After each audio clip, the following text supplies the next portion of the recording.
And you're now free to enter Lowtown and leave Rabanastre. So yes, seems our Lord Consul is quite the crowd pleaser. But we have some new shops that are available to us now, and the ability to go to the lower part of Rabanastre, Lowtown. Now this right here, this is Yamor's Gambit. What is a gambit? Well, we're about to get into that huge thing. So, sorry, still getting the shop in order. I'll be back. It'll be a while. You might want to try back later. Okay, so I can't buy gambits from you yet. It's probably because I can't use gambits yet. Gambits are commands that you can input on your character, and what they will do is they will allow you to do automatic responses, such as, say, see nearest enemy, attack, without actually having to play the game. This was actually a huge criticism people levied towards Final Fantasy XII because a lot of people felt that the game played itself. And it's true, the game can play itself if you set the gambits up right. But if you're not paying attention to the battle and are just relying on the gambits, you're going to be in for a rude awakening as the battles turn. So, welcome to Batons. We have a fine selection of techniques. I'm sure you'll find something you're liking. Yeah, there is. I'm going to sell my loot. I'm going to sell those. Gonna sell those. 4 cactus fruits. 7 wolf pelts. 4 windstones. And a pebble. The Bazar has new goods. The unassuming surcoat and the potion pack. So we're going to buy the potion pack first. Unassuming surcoat. Chromed leathers. And most importantly, we're going to buy our first technique, Libra. So, reveal more detailed target information. Libra allows you to see the enemy levels and HP that an enemy has. It also allows you to see what are known as traps in the ground. Now, we're not going to be dealing with traps for a little while, but it is an important thing to have Libra equipped on a party member through either an accessory or the ability.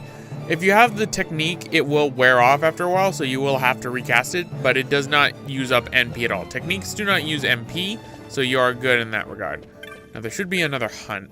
Yep, the Thextra. Thextra, mutant wolf, available.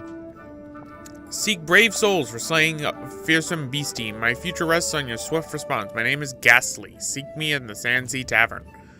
So, the bill's petitioner can be found at the following location. You must speak with the petitioner to formalize the contract. So, it's in the Sandsea right here. We're not going to actually talk to Ghastly yet, which I believe Ghastly is over. That's Tomage. Where is... I think Ghastly's on the 2nd floor, actually. No, that's Imperials. Oh, Ghastly's right here.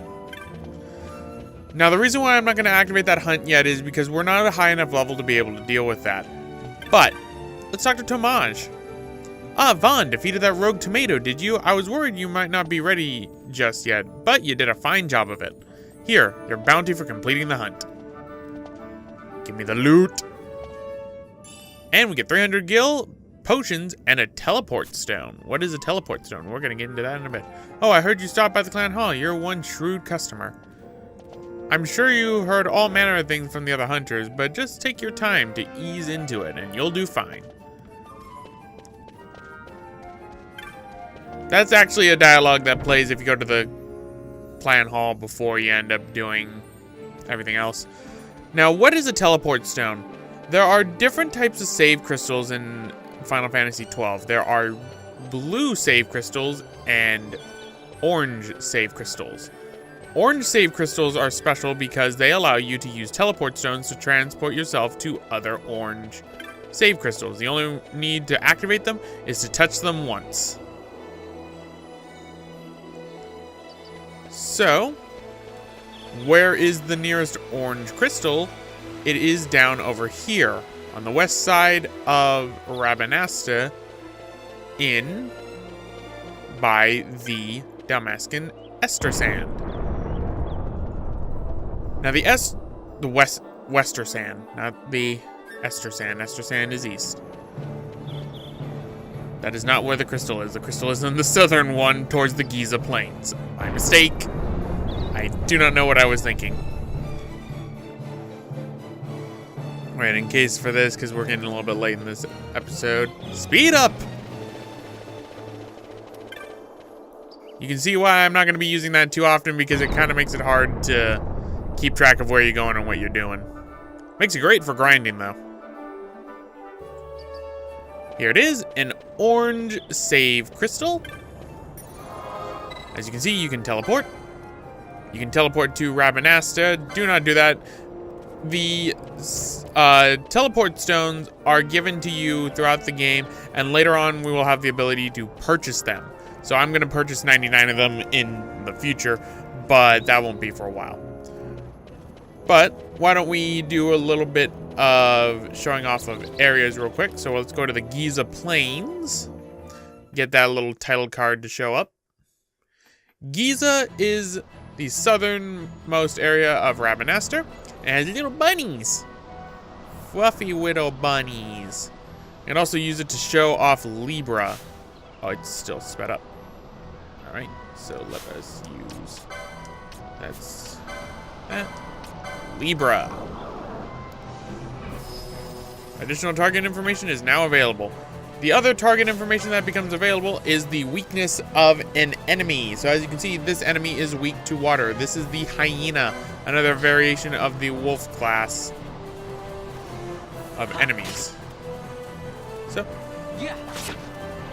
let us kill you.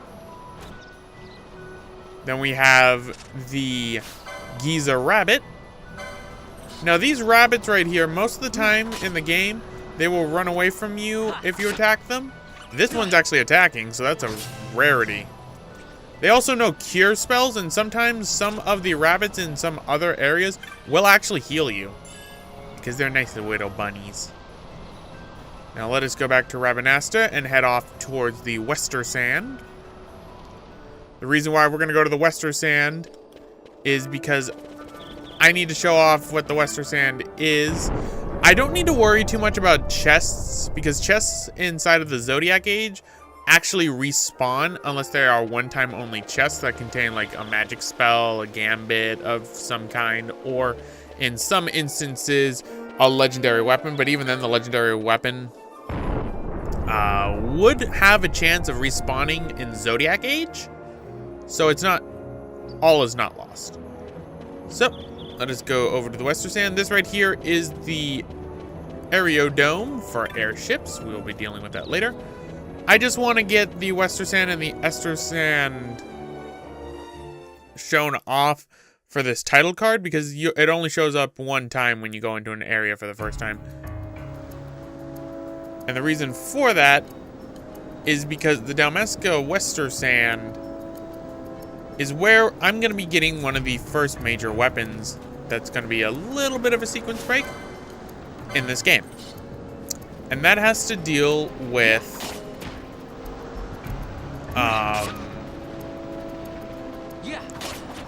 what is it called? Chaining. There is a special type of enemy in this game called a rare game. A rare game is an enemy that will spawn with certain conditions and requirements. These are stronger enemies than normal, cannot be seen with Libra based on what their levels are, but there are obviously stats available for them. And, most importantly, some rare game can be refought multiple times.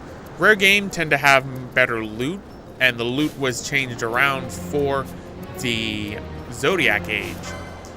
And the one that we need to deal with once we're a higher level, mind you, because I'm only going to be going after this once I'm higher level, would be the Worgen. The Worgen is obtained by chaining 20 wolves in the Dalmasca Wester Sand, and spawns in a specific area in the Dalmasca Wester Sand in general. This is going to be a little bit... There we go. You have to kill 20 wolves.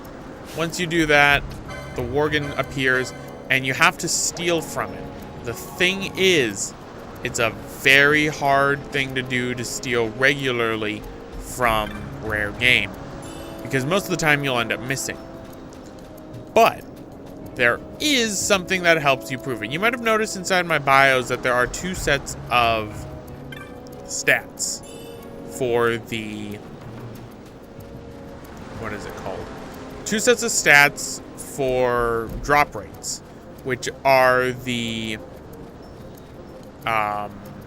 first one, which is normal drop rates. The second one for stealing are with an item called the Thief's Cuffs, which improve the chances of stealing items by a certain percentage. We won't get the Thief's Cuffs for a while, but we will manage to get them in due time, and that's how we will be going forward with a lot of the things that we need to do. Now, one last thing before we end off this episode. I probably split this into 2 parts. You might have heard or remembered in a few parts ago there were maps that we can end up getting based off of areas. You can buy maps from Cartographers Guild members, such as this Moogle. Moogles will always be in the Cartographers Guild. So, would you like to buy a map? Well, they will always contain maps that you cannot get through the other mean, which is through an urn. I'll show off how urn maps are in a later part. But, for right now, let's buy the Dalmasca Estersan map. A fine purchase, Kupo. You won't regret it. Moogle's honor. So, you obtain the map of the Dalmasca Estersan. Your location map for this area is complete. The Dalmasca Westersand. A fine purchase, Kupo. You won't regret it. Moogle's honor. You obtain the map of the Dalmasca Westersand. Your location of this map is complete. And finally, the Giza Plains. A fine purchase, Kupo. You won't regret it. Moogle's honor. I'm getting tingle vibes. You gonna Kulu Limpa? And if you talk to him again when he doesn't have any maps, would you like to buy a map, Kupo? What a shame. You've already owned all the maps I have for sale. So, you can end up checking out the maps based off of here. Whenever you go into an area, the blue arrow will take you to a new map of that area. So to show off, you can see inside of the Shimmering Horizons, there's a small little alcove area that is right there. That is where the Worgen will spawn. The Worgen's a giant wolf, and I don't recommend doing this until you're at least level 20. Which, guess what? I'm gonna use this time for grinding in between episodes. That's why I wanted to get to this point of the game in particular, because this is where the grinding begins. I'll go over any equipment purchased over in due time whenever I'm doing grinding off screen. I might do live streams in the future for grinding, but I'm gonna do power grinding. For those who remember when I did the Final Fantasy XII Zodiac Age live stream, I did a power grinding to level 30. I'm gonna probably try something similar to that. There is something that can make it a lot easier for you should you get it to spawn. There's a rare game in the Westersand, specifically spawning inside of, I believe it is the Midfault. It is an undead enemy, a skeleton warrior with a spear. Normally a very high level that you should avoid. Thing is, undead works the same way in this game as it did in Final Fantasy X, where if you have a Phoenix Down or a spell that can cure someone, if you use it on an undead enemy, it will kill them or damage them. A Phoenix Down will instantly kill this enemy, and you will gain about 1,000 experience. So it is an easy way to power level early on in the game, and then from there, we will be getting better equipment from stealing from the Worgen. I'm really hoping I'm remembering it's the Worgen, because there's 2 wolf monsters that are kind of similar. I'm pretty sure it's the Worgen. You know what? Actually, I don't have enough of the Gil in order to buy it, but I want to see if there's new weapons available, because I am going to need better weapons, obviously, in order to be able to deal with everything in the Westersand. So, okay, we got broadsword, kotetsu, javelin, short bow. All right, so we just have the regular base starting weapons right now. Good to know.